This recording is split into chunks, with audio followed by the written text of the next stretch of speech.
Well, I think I'll sit today because I'm more of an amusing mood than I am in a declaratory mood. But I could stand.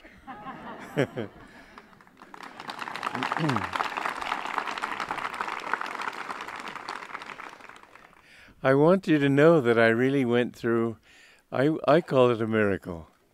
When I reached Lugano from India, I could hardly walk without the help of at least two people, with somebody behind me to keep me from falling backward. And I was in great pain physically. My arms were in such extreme pain that I couldn't go to sleep at night. And when finally fatigue drove me to sleep, the pain woke me after 2 hours. And that's about all the sleep I could get.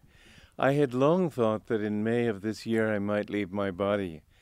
And I was perfectly ready. I don't mind at all. I know it wouldn't be easy for you, but on the other hand, you might as well be prepared for it. It'll happen sooner or later. The thing is that, and Miriam, who's my nurse, said that I could have easily died from any one of three reasons, and they were all there together working at me. I really think that my time had come, and then I just thought, well, God, I don't care when you take me, but if you want me to be here and serve, then it would help if I were a little better than this. And all of a sudden I became well. I was able to walk without a cane. In fact, I left my cane in Assisi, and my pains went away, everything went away, and I'm just in fine fettle, you might say.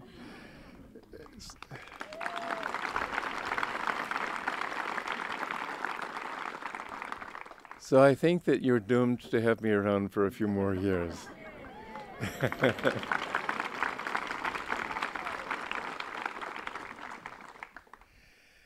I can still look back over 40 years of a wonderful time since this community began. And it's a dream that I had from the age of 15 and perhaps even earlier, because I was always, even as a child, looking for an ideal way of living. And it occurred to me, when I was young, the Nazis were coming into power and Hitler was rising, Mussolini was rising. Virtue was on the run, you might say.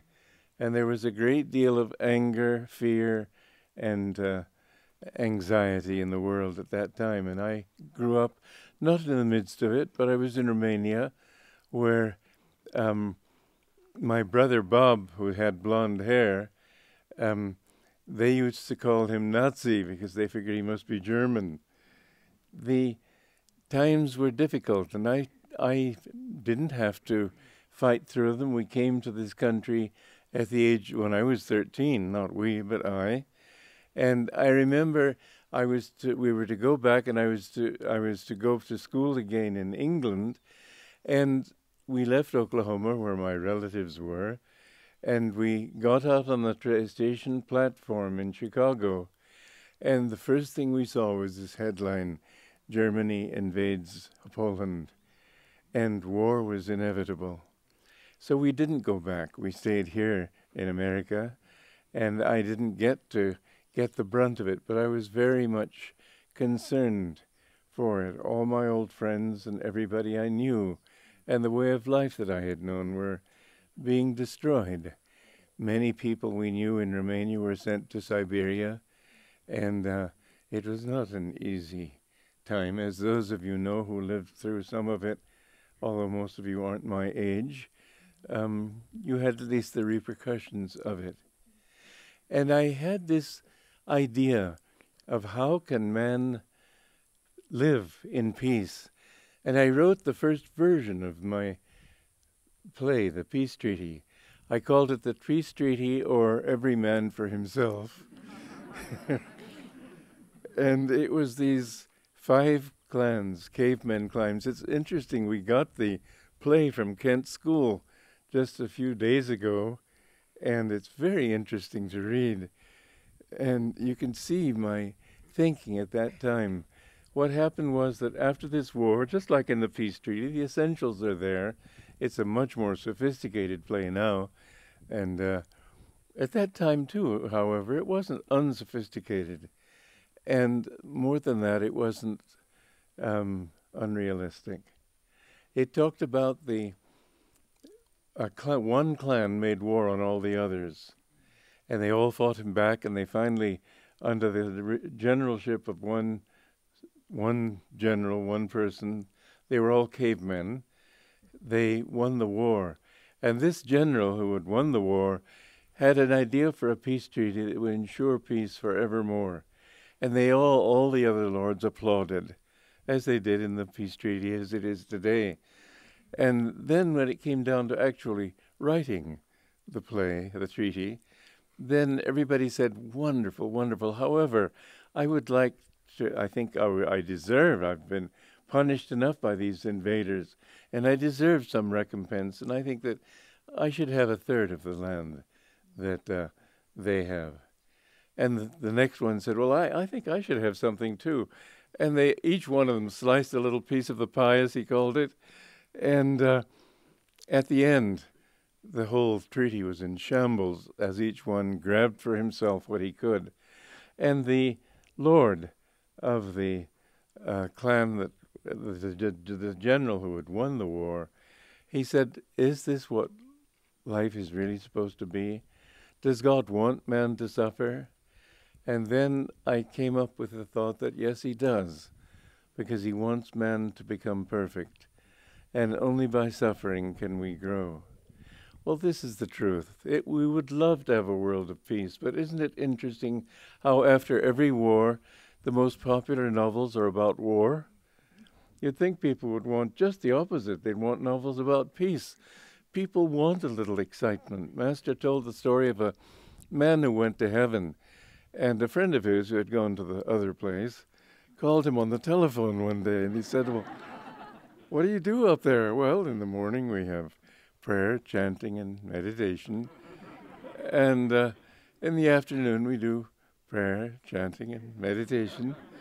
And the man said, well, for heaven's sake, what do you do in the evening? Well, for a change, we have chanting, prayer, and then meditation. And this man in hell said, oh, you ought to come down here. We have lots of fun. Well, most people think of heaven as a place that really nobody would want to go to. I can easily imagine many a quarrelsome fishwife, let us say, making hell of heaven if she went there. People carry themselves wherever they are, and the influence they project is what they are. And at that time, I'm afraid my view of life was rather gloomy. In the peace treaty as we have it today, I have come up with a positive solution, which I think can work. But at that time, the play ended with blows and grunts off stage, and then finally guns, and then a few bombs, then a big bomb, and then silence. And this was my view of the future. And I improved on that view by... Then I imagined a group of people going down to some distant place. My thought was Patagonia, which is far away from everywhere. And a few people with skills would ride out the bad times, and when the world had bombed itself back to the caves, that these people would come out and teach mankind again how to live. And that thought matured so that at the age of 15 I was already thinking in terms of communities as being the ideal solution. And because I'm an enthusiastic type, all my friends became interested until they found that I was serious. And then they backed off one by one, and I was left alone. But I still had the dream, and I still thought, someday I will do this. Then, because I was seeking truth very seriously, even as a teenager, and I reached the point of realizing that everything that I had been trying through social systems, through science, through arts, through music, everything seemed to be, it needed a final thing. It needed God. Without God, it would not work. And I didn't have very much faith in God in those days. I didn't know who he was or what he was. It, to me, was a very great mystery. I remember at the age of 16 saying to my mother that I wouldn't come to church with her anymore. And she wept bitterly because she thought it's so painful to think that one of my own children is going to hell. But I wouldn't back down. I had to be serious and I had to be sincere. I remember my level of devotion in those days was, let's say, not very exalted. One Christmas Eve, I went to church because everybody goes to church on Christmas Eve. And in the Episcopal Church, they serve wine. In the Catholic Church, the priest gets to drink it all. But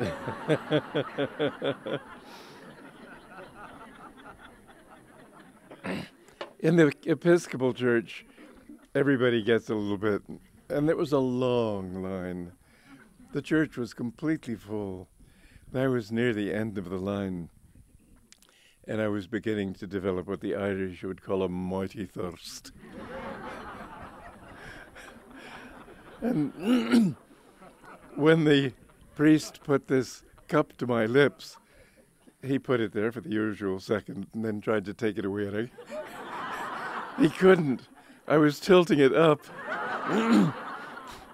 When he finally managed to yank it out of my hands, there was this loud sucking sound.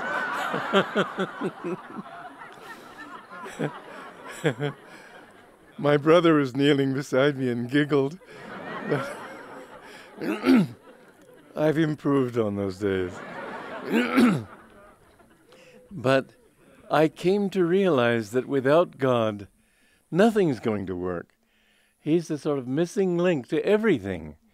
You can't find truth if you don't have some sort of love in your heart. What's the use of knowing whether there are 1 billion, 100, whether a few other galaxies, as they told me in school at the Downs in England, that they've found that all the stars that we see are only one star system, and that they found that there are maybe 2 or even 3 other star systems. They called them island universes in those days. Well, that was back in the 30s. Now we know that there are 1 or 200 billion galaxies, and a picture of 1 inch square of the space, those galaxies after galaxies. It's incredible, but what does it mean to you and me? And whether there's 1 other or 2 other or 100 billion or 200 billion, who's counting? It would take you a lifetime to count to 1 billion. Science without inspiration doesn't give you anything. The inspiration of discovery is what is there for scientists. But once that discovery is finished and it gets into the hands of the Philistines, let's say, what does it do for people? We don't find people happier today because they have telephones and radios and all the various gadgets that people have now. When you discover some new cell phone, you're happy for a moment, and then it's the same old thing. For reasons like this, I refuse to learn how to get onto the internet. If you want to reach me, don't send it on the internet. I do use email because it's very handy. And yet I don't like to keep up too much with scientific discovery because it's endless. Man will never find what he's looking for through science. He can never understand the truth of everything. Back in the 20th century, in the 19th century, they were saying that man has already found everything he could possibly find. Charles Duell, I think his name was, the head of the patent office, recommended to President McKinley, if this legend is true, that the patent office be closed because everything that could possibly be invented had already been invented. And since then, we have the telephone, the car, the airplane, the radio, the television, everything that we know of society and civilization today was created since then, including our roads. The endless variety, however, has not made people more happy. Science will never give you understanding of everything either. Back in the 60s, scientists were saying, well, we pretty well know how things work. Since then, they've discovered so many things that they just had to throw that theory out the window. But they'll never know, because finally, what really helps you to know is not your reason, but your heart. Reason and intellectuality are like living next door to a very good restaurant, knowing its menu, knowing its reputation, knowing everything, but not being hungry. So you don't go. Why would you go if you're not hungry? Hunger is what you need. You need to hunger for truth. You need to hunger for joy. You need to hunger for love. And these things can be fulfilled not in human, but in divine ways. And so it is that finally God has to be a part of the picture. I remember a long walk I took. I was 21 years old at the time. I was in Charleston, South Carolina. I wanted to be a playwright and a poet, and this was my ambition at the time. But I realized after a time that I wanted these things because I wanted to share truth with everybody. And the longer I went in my search, the more I realized I didn't know truth. So why should I flood the world with my ignorance? And I gave up writing. I gave up everything. And I still didn't know what the answer was. And I went out one night asking myself this question: if there's a God, what must he be? And I realized he couldn't be like a judge sitting up there on a bench condemning us to hell because we've made a mistake. In fact, I thought the idea of eternal hell must be madness. To put it in modern terms, how can a finite cause have an infinite effect? It can't. But as I was thinking, I thought, well, what helps me to ask this question? The fact that I'm conscious. And if I'm conscious, where did my consciousness come from? It can't have come from the brain. I had read Descartes' theory, I think, therefore I am. But I found that the calmer my mind was, the more aware I was. Whereas the more restless it was, the less aware I was. So therefore the idea that I think and therefore I'm conscious doesn't work. Because the more I think, the less I'm able to be fully conscious. Whereas when I'm really conscious, I'm very still. So consciousness precedes thought. And I thought, well then, if I'm conscious, God must be consciousness. And if God is consciousness, my consciousness has to be linked to his consciousness. He had to bring everything into existence out of that consciousness. And my duty in that case is to be more in tune with his consciousness. And I figured his consciousness has to be, among other things, great clarity of awareness. And I noticed that there were times when I felt more uplifted and I was more aware, and times when I was less uplifted and not so much aware. And I realized then that the goal of life has to be the same for everybody. It has to be more in tune with God. How in tune, I had no idea. But I resolved that night that I would devote my life to seeking God. And whatever that meant for me, I thought it might mean a little peace of mind. Even that would be worth giving up everything to find.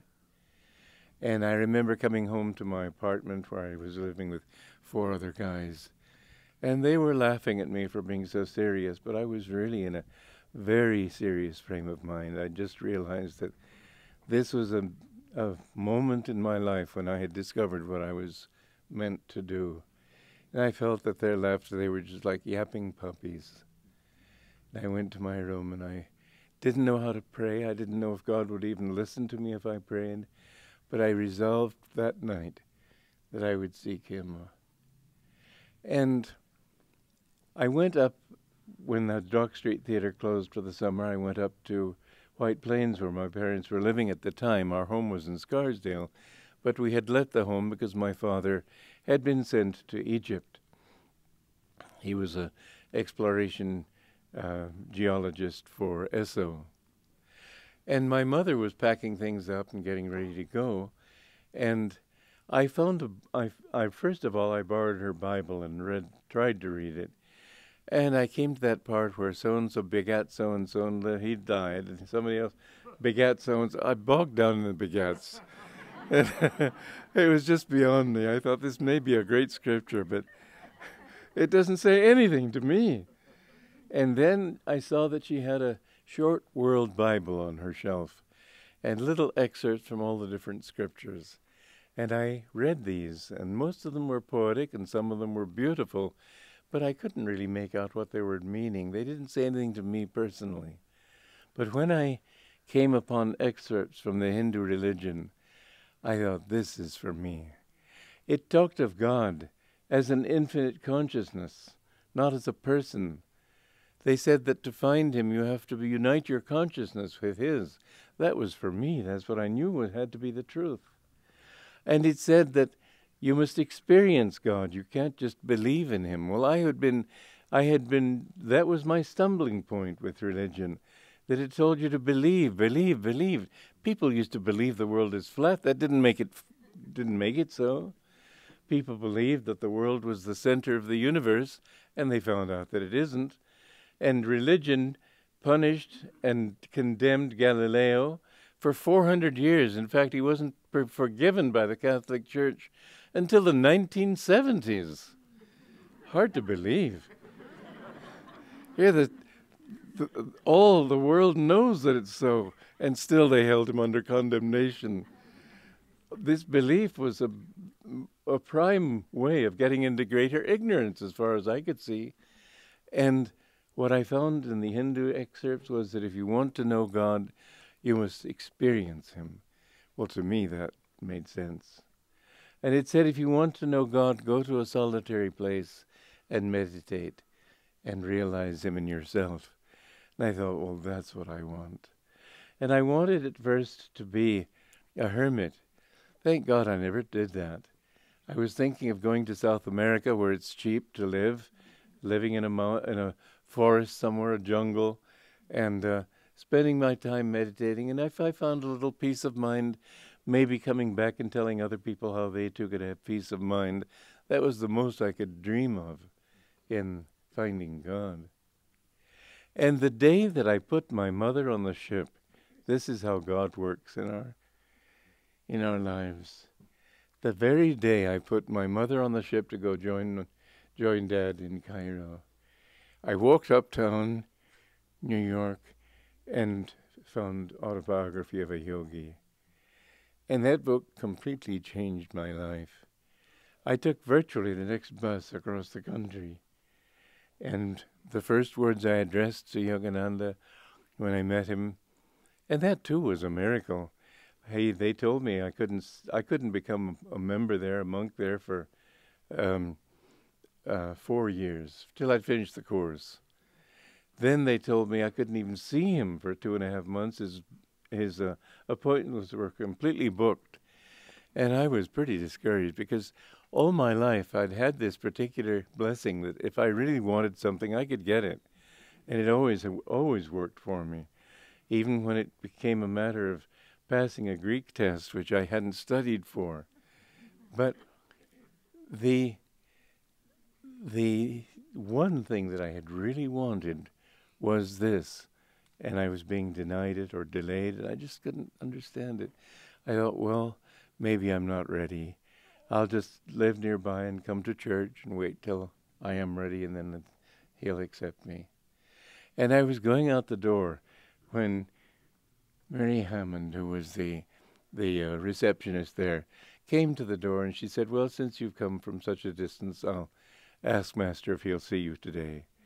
So she went, and when I saw him, the first words I said to him were something I never dreamed I'd say to anybody. I had a lot of arrogance, and I think I needed to be humbled by the thought that he wouldn't see me. The first time I'd found that I couldn't have something I really wanted. And when I accepted that, she came and said, and then I said, I want to be your disciple. I'd never dreamed I'd say those words to anybody. I wouldn't listen to anybody because it had to come from inside. I didn't think anybody knew. I thought it was a matter of opinion, and I wanted more than opinion. But when I met him, when I read his book even, I knew this man knows. And it went completely counter to everything I believed. It was my heart that accepted him, not my reason. My reason thought, my God, on page 8, this master is appearing in a wheat field to somebody? Impossible. but my heart accepted it completely because I knew that he was a man of integrity. I knew he wouldn't say it if he didn't fully believe it himself. And when he did agree to see me, he said, I want you to know I'm seeing you because Divine Mother told me to see you.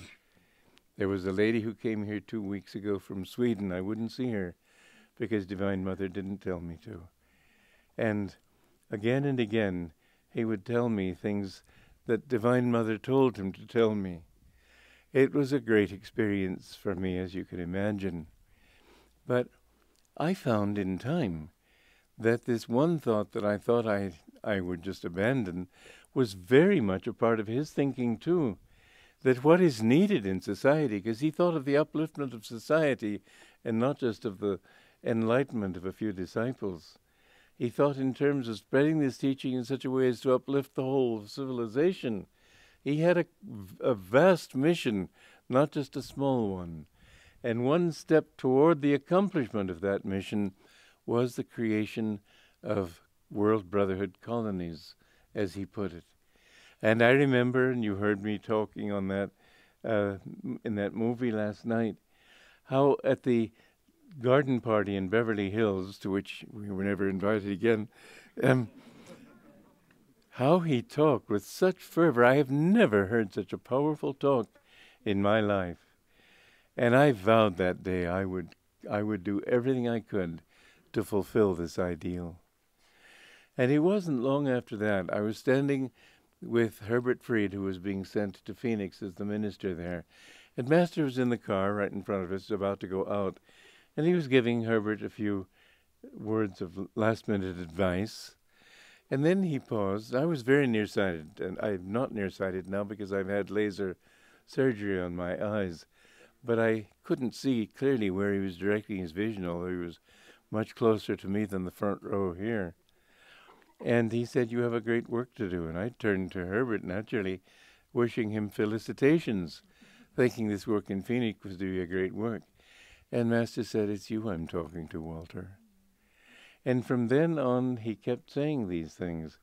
Or he would say, don't do such and such because you have a great work to do, or do such and such because you have a great work to do. And one time he said, of all the men disciples, apart from St. Len, every man has disappointed me, and you mustn't disappoint me. And he said it with so much power. And I understood that he didn't mean that all his men disciples had disappointed him as disciples. But male energy is more outward, female energy is more inward. And he'd found in me someone who could carry his message out to the world. He said to some group of monks once, if Walter had come sooner, we would have reached millions. And I had that zeal to help other people too. But he said, you mustn't disappoint me. He counted on me to do something that otherwise wouldn't happen. And I knew he counted on me. And so when I began showing a little bit of enthusiasm in SRF, they began thinking, why can't he just wait to be told what to do? And the women were all in charge. When they put me on the board, I think they were kicking me upstairs just to shut me up. But it didn't work, because I can't be shut up. When I believe in something, I'll go for it. And so they ended up, first of all, kicking me upstairs and finally kicking me out on my ear. And it was, to me, the best thing that ever happened. Didn't seem so at the time, because I thought that the only way I could serve my guru was through his organization. But what happened was that I found that in Calcutta, I remember Dr. Dash, who was on their board of directors in India, talking to me for a whole hour about what I should know before I could presume to teach these sophisticated Bengalis. And I knew much more than they did. They were all hooked in old ways of thinking. Master came and brought new ways. But in Bengal, they weren't open to me. I loved Bengal. Bengal didn't love me. But when I came to Delhi, I found that crowds of 2,000 would come to my lectures and classes. And I thought, well, I can build this work here. Whereas in Calcutta, I can't do anything. I'm too young. They won't even listen until you're at least 60. And I was 33. I had a long wait ahead of me.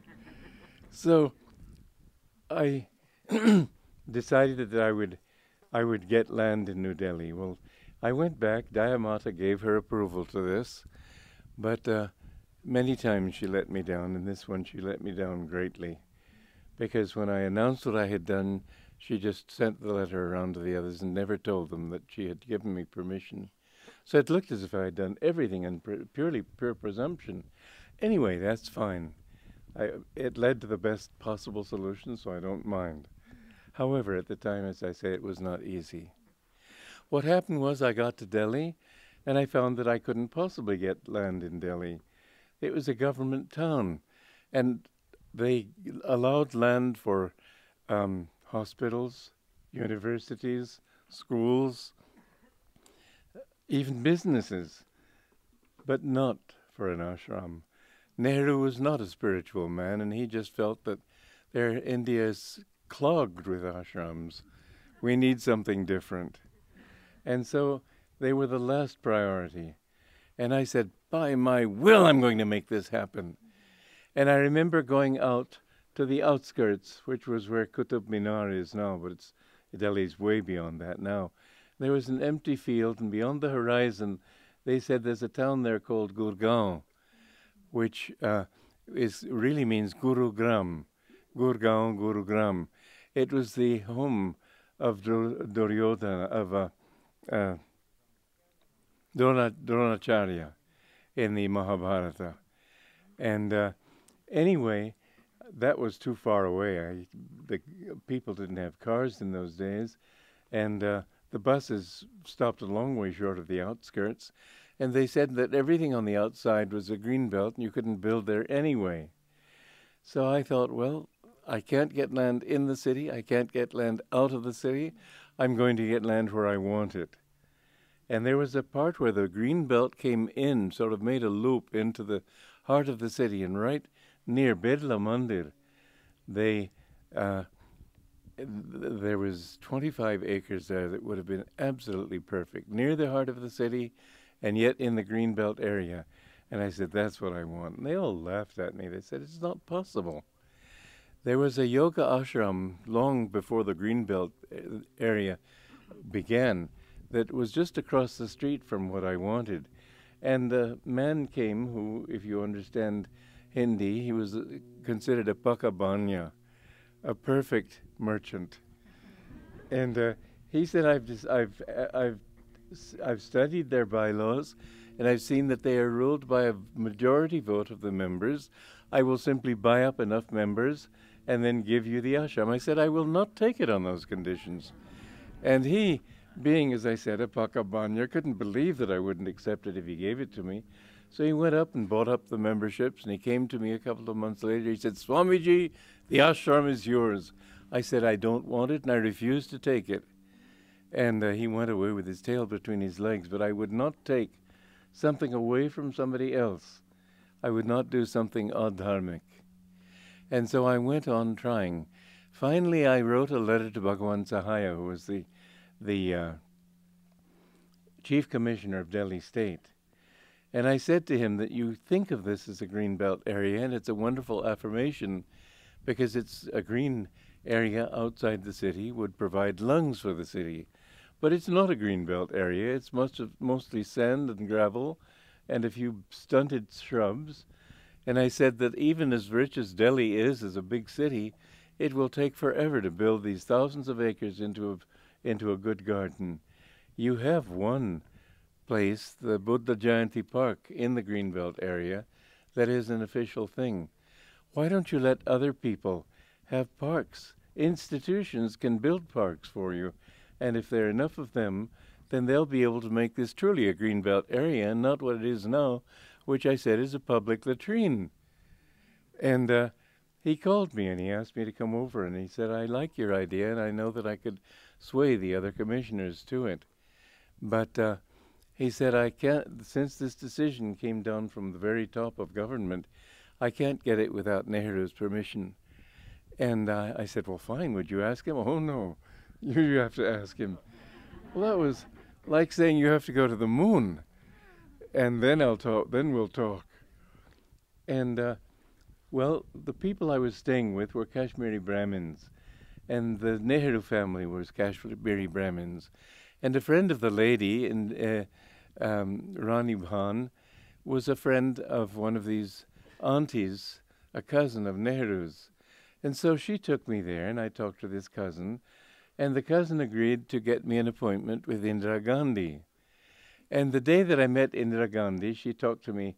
She was a very haughty person, and she talked to me in a very haughty way. Be quick. She was only seeing me as a favor to her auntie. I'm leaving for Paris tomorrow, and I have to pack, and I don't have time to talk very long.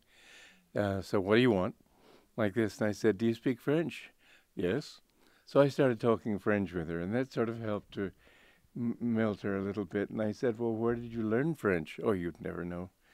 I said, well, just try me. So she said, well, I went to school in a little village in Switzerland called Villars. I said, I went to school in the next village. And that's where I learned French. And I used to pass your school every day walking. Well, she completely melted by this time. And I remember she took me out walking into their large garden and showed me a couple of little tiger cubs that somebody had given them. And by interesting coincidence, I visited the home of somebody in Pune whose father was the one who gave those tiger cubs to them. Anyway, she agreed to talk to her father about me. And to help convince them, I drew a picture of what I wanted, because they say a painting or a picture says more than 1,000 words. And when he came out, he would see people briefly on the way to the office, and the painting arrested his attention, and his daughter had told him about me. So anyway, the long and short of it was that he agreed to see me, which was already a miracle. Then, the day that he did see me, a very close friend of his had died, and he was more thoughtful and perhaps more religious than usual, because he gave me a 40-minute private interview, which he didn't normally give to ambassador. He was a very impatient kind of person. And at the end of it, he said, I like what you're offering. I will walk down to that land and let you know my decision. And he went down and looked at it, and I got his permission. Well, this was a miracle. 1,700 other societies had tried to get land in that greenbelt area. All of them had been turned down. And still he gave me this permission. I had put my will on the government of India, but I'd forgotten about my fellow disciples. I thought they'd be thrilled. And they were absolutely outraged. They decided I was a traitor. I was wanting to be the new guru. I wanted to nudge out Dayamata. Who knows what they had in mind. It was pure jealousy. And anyway, the long and short of that story was that was the beginning of my decline, which ended in my dismissal a year later. And for a while, it was a very difficult time for me, because I didn't know what Master wanted of me. I believe in loyalty as a very important quality, but I began to doubt whether Master really loved me.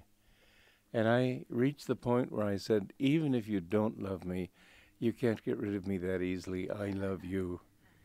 And I wouldn't shake that thought.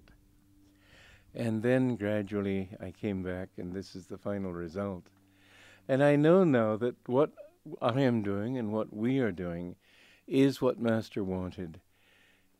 His real work is Ananda. They're stuck in the Middle Ages. But Ananda is progressive, and it's going into Dwapara Yuga. Now, in what way is Ananda a Dwapara Yuga kind of institution? This is a crucial question for us today. What is the sign of Dwapara Yuga? It is, more than anything else, energy. I have a grandniece who, she lives in Davis, and she told me a year ago that a word she hears all the time these days is energy. The sign of Dwapara Yuga, there are two signs of Dwapara. One is energy, and the other is that it's a time when man overcomes the delusion of space. Even now, at the beginning of Dwapara Yuga, we can see the probability of being able to travel in space. But to demolish space as a delusion, that will come too. And the means of people coming from distant galaxies here, physically speaking, would not be possible. But there are other ways of traveling, as Master put it. They will be able to come even from distant galaxies. And the UFOs that you read about, if a UFO were to land there, I'm sure I'd be looking in the wrong direction. I don't seem to be blessed with these experiences myself, but I know that they're true. And the spatial delusion will be demolished. Then when you come to Treta Yuga, the delusion of time will be demolished, and the delusion of the need to communicate with words. They'll be aware that matter itself is composed not of energy, but of thoughts. And in Satya Yuga, they become aware that thoughts even are just manifestations of consciousness, and that everything in the universe is really only a vibration, endless numbers of vibrations of consciousness. God is without motion, the spirit beyond creation. And when he wanted to create, he couldn't create it the way you would a car. He had nothing to create it out of. Everything exists in his consciousness. It's a vibration. And science has brought us to this point, and this is the hallmark of having come out of Kali Yuga, that we know now that matter is not the reality that it seemed to be. It's only a vibration, or again, billions, trillions of vibrations of energy. And when we can understand that the underlying that energy, and many scientists have posited this possibility now, that energy itself is really a vibration of thoughts. And when they go deeper still, they'll understand that those thoughts are just vibrations of consciousness. Om, this is why it says in the Bible, in the beginning there was the Word, and the Word was with God, and the Word was God. The Word is Om, it's not the Bible. The Bible was written on paper. You didn't have paper in those days. It's a matter of the Word. The words of my thoughts are, the vibrations of my thoughts are expressed through words. And so the vibrations of God's consciousness was expressed in the manifestation that we know of as creation. Everything, however, really exists in consciousness, and only that consciousness is real. Now, in that highest age, many people will understand that the reality of everything is God. In every age, some people understand it, but most people don't. I used to think that this makes such perfect sense that everybody must accept it, but I fell flat with my own relatives. I found that if you're not interested, you're not going to talk.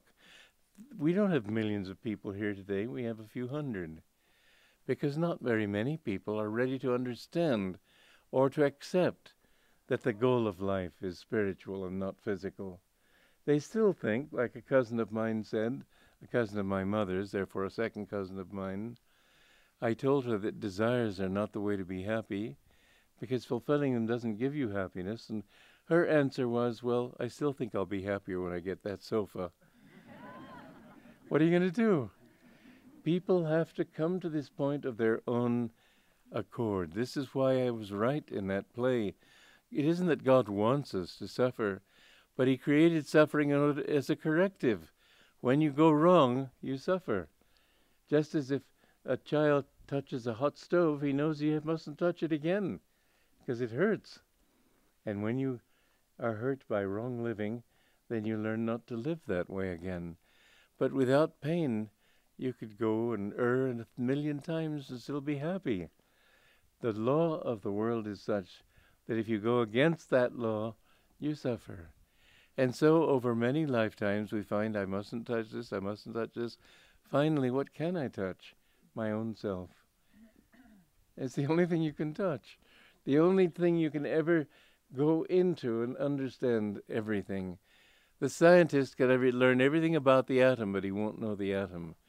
The yogi can know everything about himself, trace himself down to that ultimate little atom that is his own sense of ego, and then go behind that ego he finds God. Now, another interesting thing there. Somebody asked me yesterday, why does one need a guru? Many people say you don't need a guru. I remember reading in India, in the Times of India a few years ago, that nowadays with literacy so widespread and books so easy to purchase and libraries everywhere, nobody needs a guru. He can go and read all that truth. That's not what a guru gives you. A guru gives you his magnetism. A guru gives you his energy.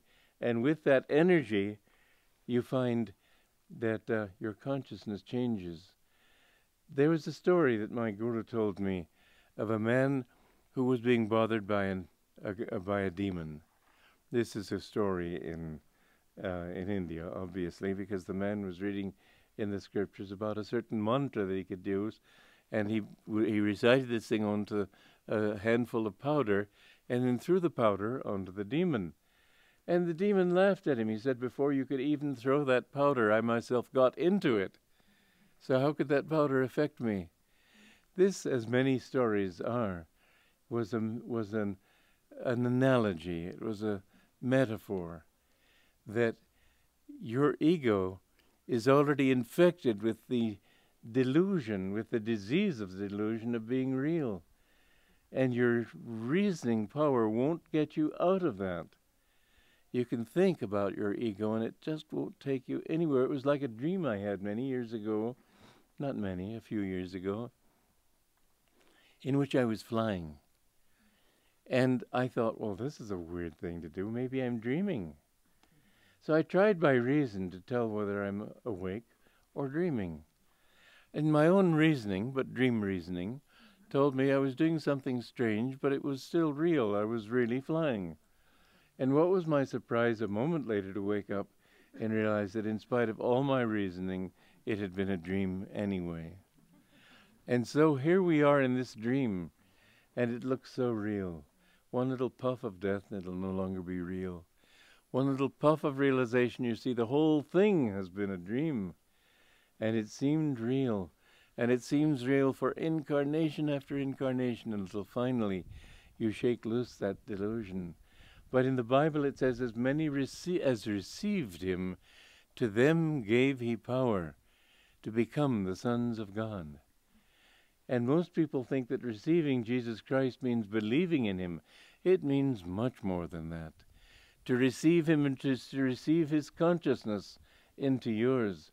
To have a guru means to be in tune with his consciousness. And I have found that the more in tune I am with my guru, the more I find answers coming to me, understanding coming to me, everything good coming to me. Ananda itself is the fruit of that attunement. And the need for a guru, Swami Shankaracharya, the first, or Adi Shankara, said that the greatest blessing in all the three worlds, the material universe, the astral universe, the causal universe, the greatest blessing in all the three universes is to have a true guru, one who is alive in God. We have this blessing, and it pays to be loyal and to follow that very strongly, firmly. I have done that in my life. And I've done it because I've gone through many lifetimes of rebellion, of doubt.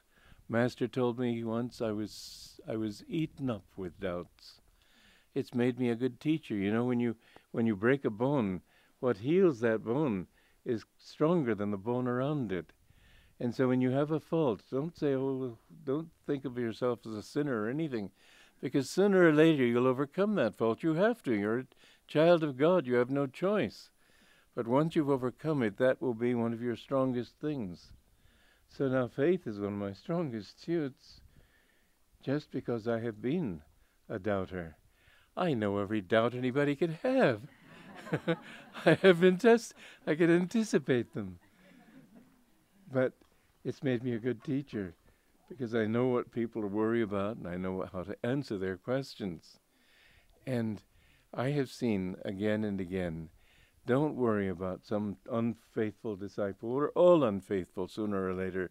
You know, dear Ananda, he betrayed Master and tried to destroy him. And Master said that he will find God in another 3 lifetimes. That's quite a promise. You'd think anybody who can be that bad. Judas found God in liberation in this last century. And people think of him as the supreme villain of all history. Master told me he was a prophet. But he had this desire for money, and he was not faithful yet. But Jesus was faithful to him. This is the wonderful thing about the Guru. I remember he said to Mr. Quaron, the head of our center in Mexico City, I lost sight of you for a few lifetimes, but now I have you again. Well, I'll never lose sight of you again. I have my grip on you now. That meant Quaron had reached that point where he'd learned his lessons. And the Guru's purpose is to take you through your delusions and bring you to that point. I talked about the Treta Yoga as being a time when time will be demolished. I had a very interesting experience in India. I encountered a book called the Book of Bhrigu, who was a great saint in Treta Yoga in ancient India, the downward cycle of Treta Yoga. And he wrote these pages of predictions of people who had yet to live. And I found a page on my life. And it told me that, first of all, that usually gives you your last life, your present life, and your next life. This one he didn't give my next life because I won't have one, at least not by karmic compulsion, which is nice to hear, but still has to be proved. However, the present life, he said, you were born in Romania, your father named you James. Nobody knew my name was James. It's James Donald Walters, but I was always called Donald.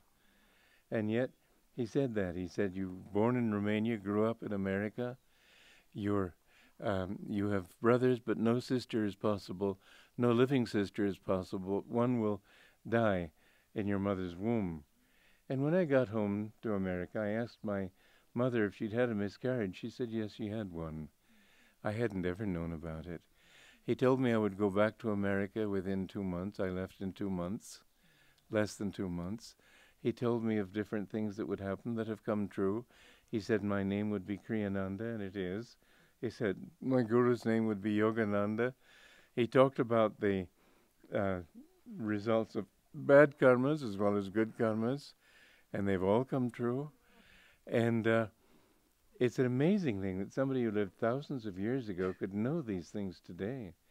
But these are the signs of the different yugas. It's all. Master in his poem Samadhi said all thoughts past, present, to come are a part of his present consciousness in that Samadhi.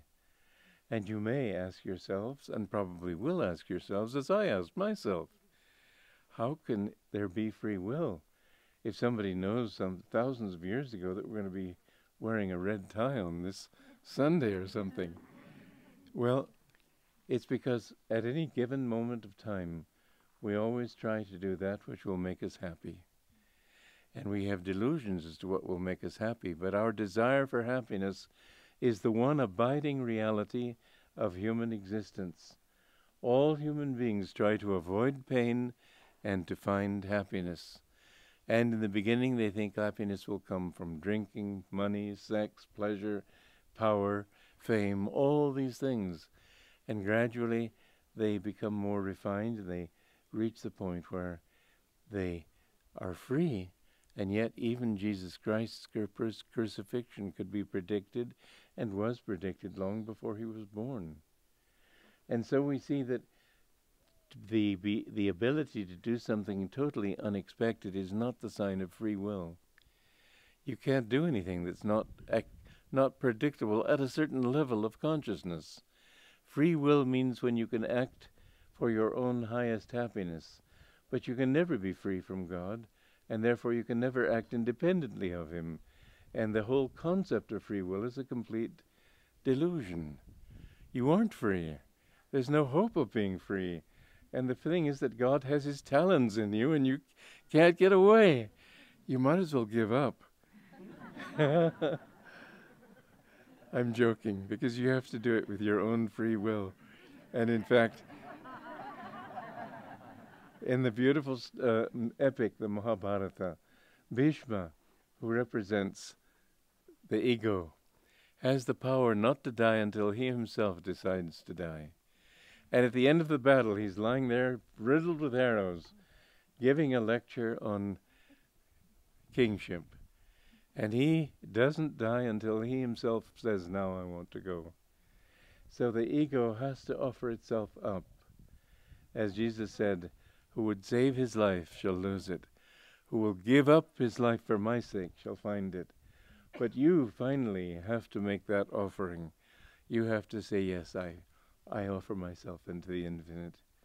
And that's not an easy thing to do, because it looks as if you're offering yourself into nothingness. And at the end you realize what you've done is, in that emptiness suddenly comes cosmic bliss. So this is the goal and end of life. But in this book, it talked about these things, and it said that in the time of Kurukshetra, I was the ruler of a small kingdom in India, and I was afraid that I would be on the wrong side. And as a result, I gave my kingdom over to my son and went off into the forest and took initiation from a guru. And I went into it, and it said he achieved Shanti in his vrittis, which is probably Sabikalpa Samadhi. But then he argued with his guru, and his guru told him, because you haven't accepted me properly, you will have to wander until you meet Yogananda. Fascinating, just amazing that they can say these things. And I know that I've been through many things, much grief and much suffering. And in my music even, if you listen sensitively, you'll hear a certain undernote of sadness. Because although I'm basically a very happy person, I'm aware of the unhappiness of life. I'm aware that life is very painful until you find the way out of it. And that's what goads me to help other people. Now, Ananda community is Master's way and my way of helping to make this a reality. And what is it that makes it possible in this Dwapara Yuga? This is an age of energy. And we have to understand that energy and magnetism are realities. And the kind of people you mix with will to a large extent determine the kind of person you are. Therefore, it's very important to develop and live in an environment of people who are compatible with your own highest aspirations. You may think, no, I will live a good life wherever I am. Maybe you will. Maybe you're strong enough to do so. But let's face it, the chances are not very strongly in your favor. Most people take on the magnetism of the places around you and the people around you. I remember somebody told me that some singer might sing a song of mine, and I thought, well, it might be worth getting this man to sing them. So I went into the nightclub district of San Francisco at that time to look for this man who was singing in a nightclub. And I could feel, as I passed each bar and nightclub, these tentacles, come in, come in. And I was singing all the time, Sri Ram, Jai Ram, Jai Jai Ram Om, Sri Ram, Jai Ram, Jai Jai Ram Om. And I felt nothing but bliss. But if you can feel that bliss inwardly and project it, you can be protected. But you're not going to do it all the time. And the chances are that if you're not living with people who have, especially if you're new on the path, who have compatible vibrations with your own, that they will pull you down. The law of magnetism is this, that a weak magnet will be influenced by a strong magnet. And you can't get away from that law. That's why shaking hands with people is a very important act. It's an exchange of magnetism, the horseshoe of the heads and of the feet. Two magnets at work there. I remember Master told me in 1949 to stand outside the church and shake hands with people.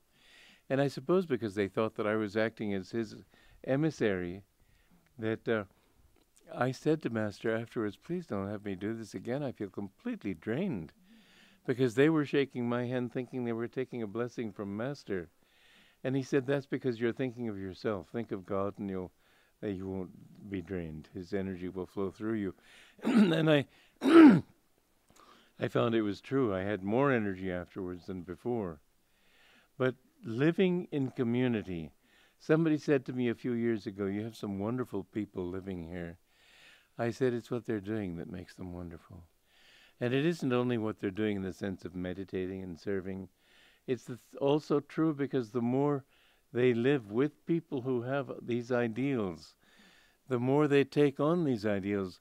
You can see people's consciousness changing in a matter of weeks once they move here. Their eyes become clearer.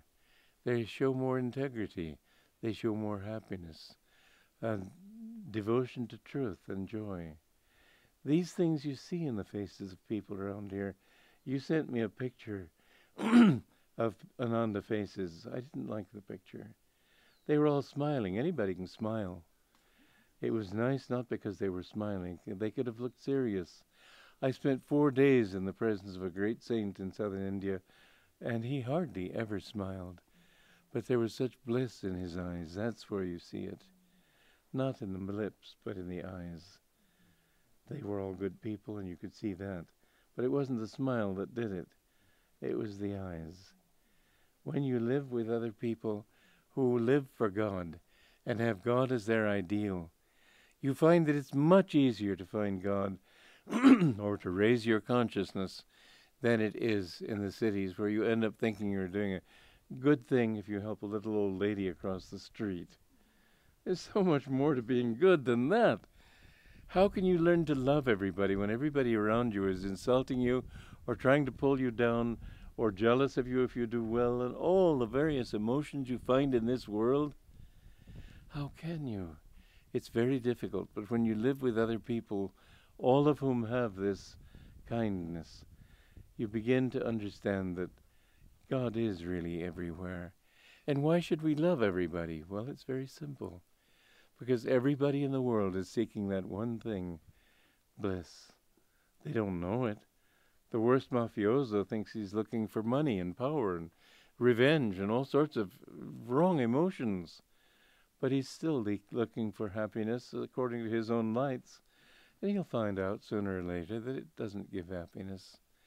And bit by bit, he will become refined. And how long does it take to achieve this level of refinement? Well, I asked Master one time, Sir, have I been your disciple for thousands of years? Because somebody had a vision seeing him on the Moria. When the Moria went down, whether the vision was true or not, it sure put the fear of God into me. And I said, have I been your disciple for thousands of years? He said, it's been a long time, that's all I'll say. I said, does it always take so long? I didn't want to think of myself as the only laggard in the crowd. And he said, yes, desires for name and fame take them away again and again. Why did he mention name and fame? I assume it's because of something I wanted in the past, and so he singled those faults out. But it could have been desires for many other things too. And I haven't had the slightest desire for those things in this life. It means nothing to me. And yet, many lifetimes it takes. I remember Norman saying to Master, Sir, I don't think I have very good karma, Master. Master said, remember this, it takes very, very, very good karma even to want to know God. And you can't implant that desire in people. They can only reach it when they've tried everything else and they find and are completely convinced that every other path leads to disillusionment, disappointment, and sorrow. And when you know that to your depths, nothing can shake you. But otherwise, the path is not easy. It's the only path there is and the only path that will work. But people think, well, maybe if I do this or that or the other thing, and it doesn't work for them, and so they come back again and again, and maybe they wander for a few lifetimes like Kwaran, and then they come back. But why waste all that time? I think that we in this community have a very good karma, because I see there's this level of sincerity here that is unusual. I think I can say I haven't seen it anywhere else. and I've lived at Mount Washington. The quality must be fanned by daily effort, but mix with those here in the community or in our communities who will uplift you by their magnetism. Don't mix with those who are negative. Master said once, if there are two negative people in a class, they'll always smell each other out.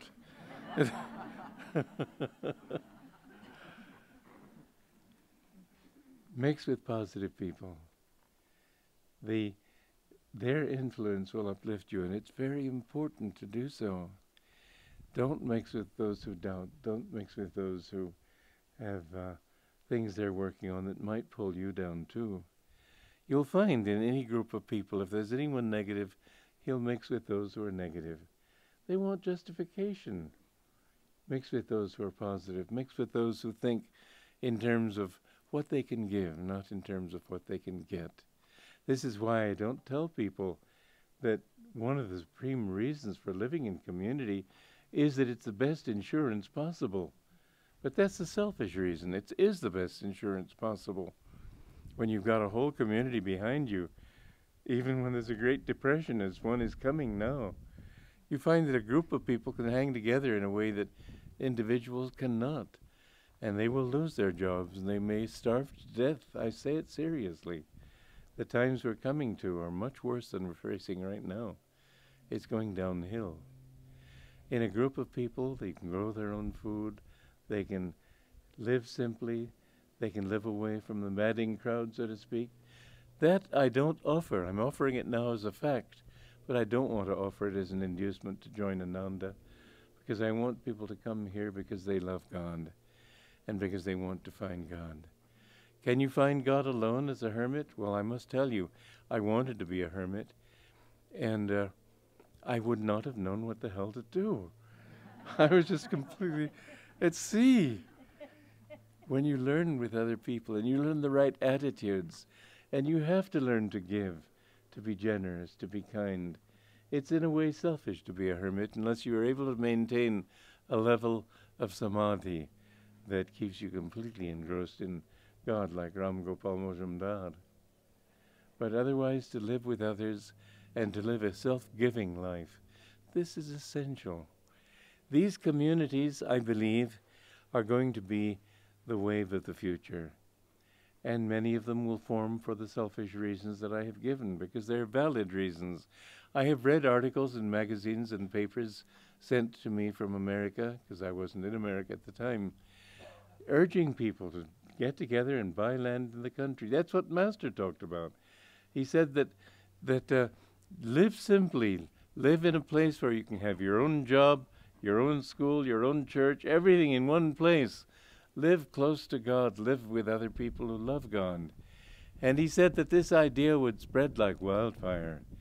I think that although Ananda at the present time might be described as one of the best kept secrets in America, I think the time is coming when they will turn to us, because after 40 years of experience, we know what we're doing. We know what will work. We know what will not work. One very important thing is that you learn the importance of giving and not taking. You learn the importance of sharing. This is one reason I don't think I could have started Ananda communities anywhere but in America. Americans of all countries that I know in the world have a talent for cooperation. They learned it in coming to these shores. They learned it in forming little communities in the West and so on. We, from the very beginning, when the Pilgrim Fathers first came, they had to work together and live together and worship together. And in this way alone could they have survived, because after all, the Indians were against them, the American Indians. And who wouldn't have been? We were the invaders. You can't blame the Indians. But nonetheless, this is what happened, so we have to accept it. Master said that America has very good karma. He said that in the coming times, America will survive. He said Europe will be devastated. Russia will be annihilated. These are strong words. But the times that we are coming into are very difficult times. And it is very true that more and more people are being advised and beginning to think seriously in terms of, let me live close to the land where I can grow my own food, where I can live simply. The mortgage on your home is probably not going to be yours very long if you have it. There are many things that are coming to an end. What is really happening is that for 100 years now, over 100 years now, we have been in Dwapara Yuga. And the old Kali Yuga ways of thinking are becoming more and more confronted by this wave of new consciousness, energy, flow, not the kind of religion that is fixed and dogmatic, but something that is experienced and understood, that we go with in a flow, that we have to understand that the world is one. It's not just separate little countries all fighting for their own rights. There's a whole change in the world today which is being opposed by old institutions, and that opposition is not going to be an easy one. It's been building up for a century now. And if you look at every field of human endeavor, you find just chaos. Look at the arts. That's been my particular field. And the paintings, the sculptures. Look at the sculptures you pass on the streets on these buildings. They just look preposterous. It's hard to believe that anybody could take this seriously. The art, I remember in a hotel in Holland, I thought I wouldn't want to be in a room with a painting like that. And here it's in the lobby. The arts, people don't think that they've lost touch with the meaning of life. And you find that in every walk of life. You find that in the philosophy of life, where people tell you, taking their beliefs from science, that life has no meaning. There's no purpose to it all. There's no God, there's no moral values, there's nothing. Well, we've given answers to all of those things in terms of their own logic. But people are still stuck in their own ways of thinking, and they're thinking if it's not that, then it can't be anything. Well, all of that is crumbling, and we're coming to the paying off point. Depression, yes, massive depression. I mean, people starving to death in the streets. Warfare, inevitable. When you've got that much chaos, you've got revolution. I remember one time in Los Angeles, Master had another decree from City Hall about something, and the way people do, they jokingly, he said, oh, there ought to be a revolution. Then he paused a moment. He said, there will be one. Well, I believe that's very likely in this country.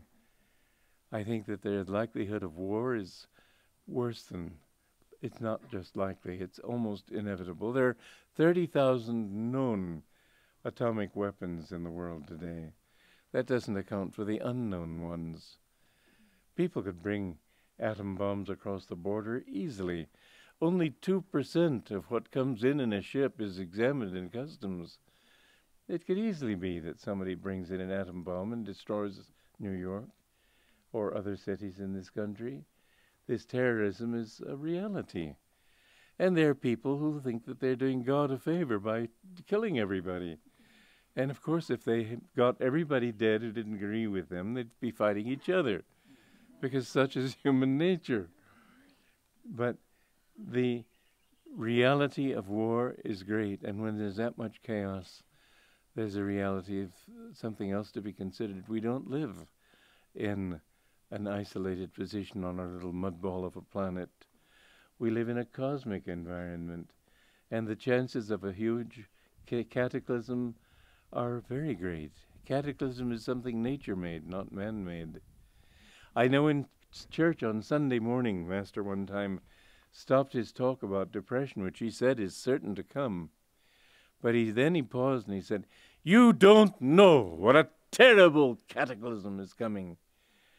And cataclysm means more than depression. Depression is born of human greed. But cataclysm would be something hitting the earth.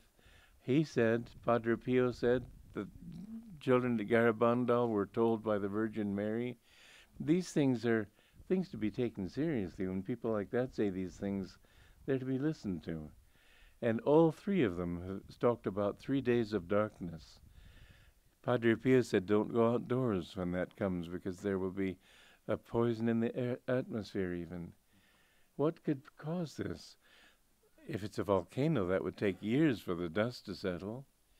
The only thing I can think is something hitting the earth with so much power that it stops its rotation for a while. And whereas we have 3 days of darkness in India and China, they'll have 3 days of light. And 3 days of sun in India would be just as bad as 3 days of darkness here. And then the internal motion of the world comes on. There have been a number of books on a polar shift. It's possible. These things have happened in the past. And with a shift from one yuga to the next is the normal time that these things do happen. So be prepared for such things. But do take very seriously what I'm talking about when I say join Ananda or create another community like Ananda. Get land in the country where you can grow your own food. We have developed a system of permaculture here. We're developing it, of which I completely approve. It's a wonderful thing that brings you much more fruit out of the soil. An interesting thing is that the spinach of 1920 had about 90% more food value in it than it has today. Why?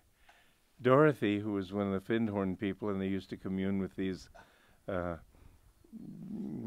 astral deities that provide vegetables and so on.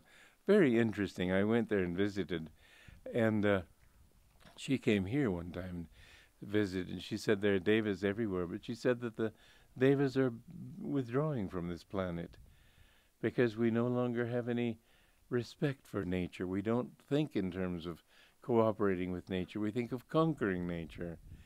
You have to learn to respect what you do. Respect the food, love the food. They've even made experiments on this, that with one plant they would direct love to it, to another plant they would direct hatred. The one to which they directed love flourished, the one to which they directed hatred died. And this is an experiment that had been done repeatedly, always, as far as I know, with the same results. Take it seriously. When you can learn to have that consciousness, with our consciousness here, things flourish in this atmosphere. Build communities wherever you are. Build communities. You'll be away from the cities where there will be chaos. Just imagine trucks trying to bring food in to a starving city. They'll be stopped at the outskirts. How will the people in the inside even get that food? This is no joke I'm talking about. I'm talking about something very serious. The nice thing about an atomic war is that it can't last long. Not many people around when it's left, but yes, it'll destroy many people. Don't be afraid. When you love God, God does take care of you, will take care of you. And whether you die now or not really isn't very important, because in a sense you have to say that this whole planet is a concentration camp. In 100 years we'll all be gone.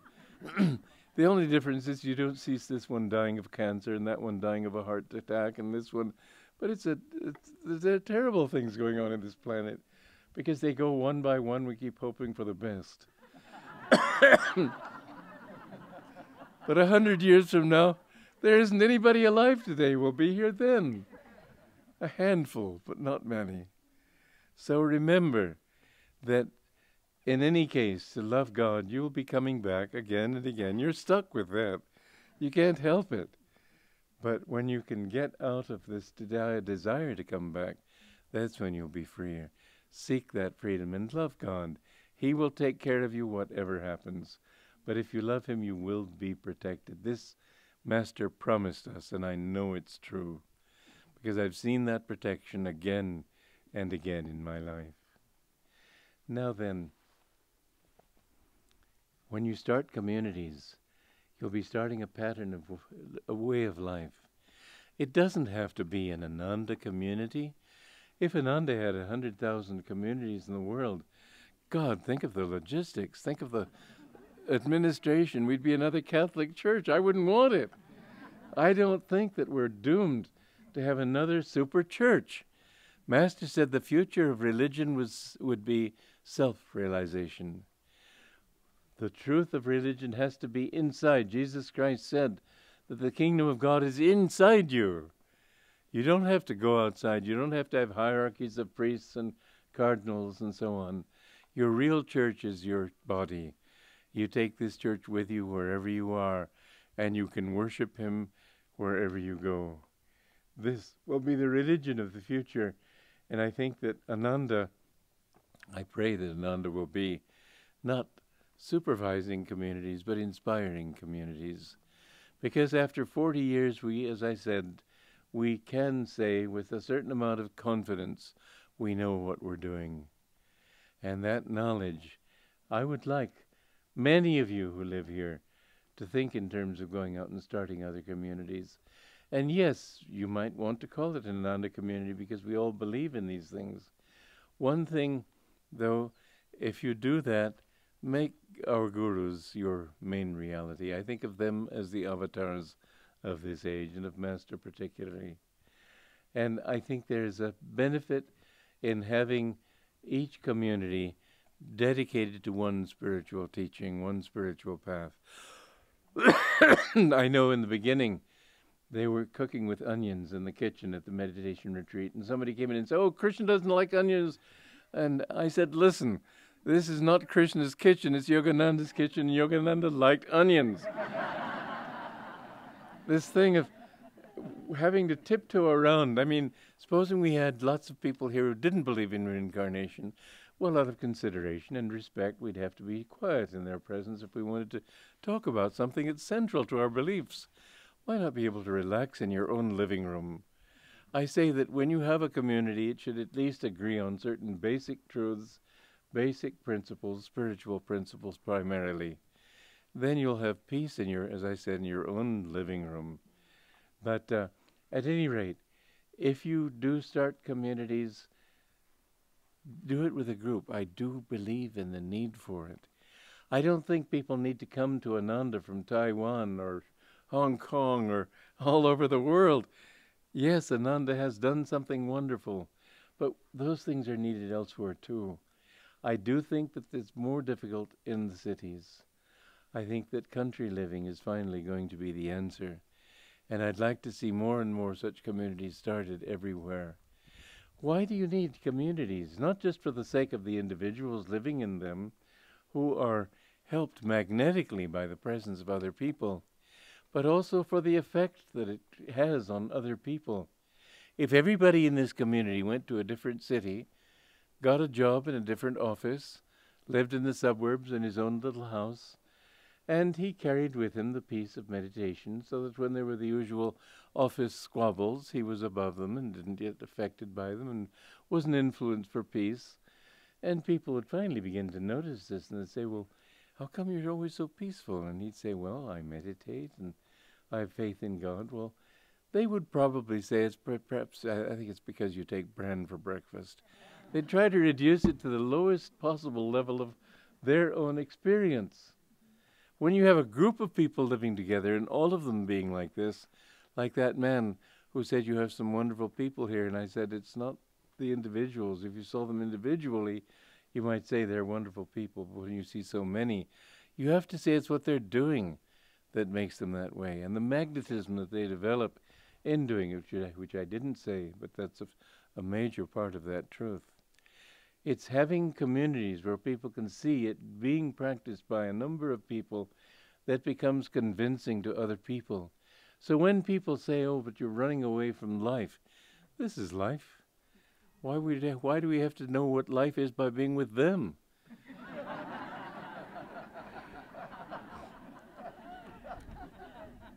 We're not running away.